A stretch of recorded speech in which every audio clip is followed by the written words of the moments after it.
Doctor, ఈ transgender people traffic signals దగ్గర, ట్రైన్లలో, బస్సులలో అడుక్కుంటూ కనిపిస్తారు, లేదా సెక్స్ వర్క్, వాళ్ళు ఇలాంటి ప్రొఫెషన్స్ లో ఎందుకు వెళ్తున్నారు? వాళ్ళు ఒక బ్రతుకు తెరుకు ఇంకేం చేస్తారు? వాళ్ళు బ్రతకాలి కదా. ఎక్కడ వాళ్ళని ఎవరు యాక్సెప్ట్ చేయరు. ప్రతి బేసిక్ నీడ్ దగ్గర వాళ్ళకి ఒక డిస్క్రిమినేషన్, నో ఎడ్యుకేషన్. పోనీ ఏమైనా జాబ్ యాక్సెప్ట్ చేస్తారా అంటే లేదు. సెపరేట్ టాయిలెట్స్ అంటూ వాళ్ళకి లేవు. పేరెంట్స్ సపోర్ట్ ఉండదు, బయటకు గెంటేస్తారు. ఫ్రెండ్స్ సపోర్ట్ ఉండదు, సొసైటీ సపోర్ట్ చేయదు. దెన్ ఓన్లీ వే ఏముంటుంది? ఈ మనీ ఎర్నింగ్ కి ఇంకా బెగ్గింగ్, సెక్స్ ట్రాఫికింగ్ అలా చేస్తారు. అందరూ అలానే ఉండరు. Aishwarya Pradhan, she is the first transgender IAS officer.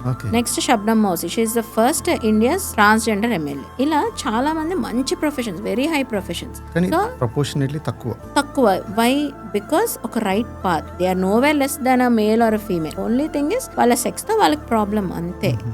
మన పక్కన కూర్చుంటే ఒప్పుకుంటామా? మనం లేచి వెళ్ళిపోతాము, లేదంటే వాళ్ళని లేచిపోయి వెళ్ళిపోమంట. What do they deserve? ఏ మనిషి అయినా ఒక రెస్పెక్ట్. ఇదంతా ఎందుకు అంటే దే ఫీల్ సేఫ్. మన సొసైటీలో చిన్న చేంజ్ అనేది వచ్చినట్టయితే వాళ్ళు ఇలాగా సెక్స్ ట్రాఫికింగ్ లో వెళ్లకుండా మనం ఆపచ్చు, ఇలాంటి యాంటీ సోషల్ యాక్టివిటీస్ అన్ని.